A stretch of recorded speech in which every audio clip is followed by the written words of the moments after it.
Pēc laulības noslēgšanas vīru uzvārds adītājs, sievas uzvārds adītāja.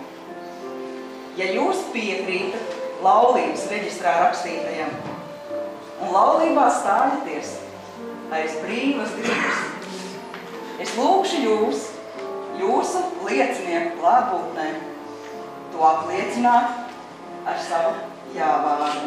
Jā. Un tāpēc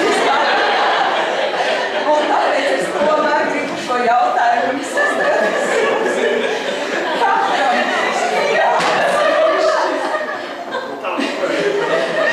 Andri, vai jūs vēlaties stāties laulībā ar Sigitu? Jā. Sigita, vai jūs? Nu ko? Tas bija pavisam nepārāk.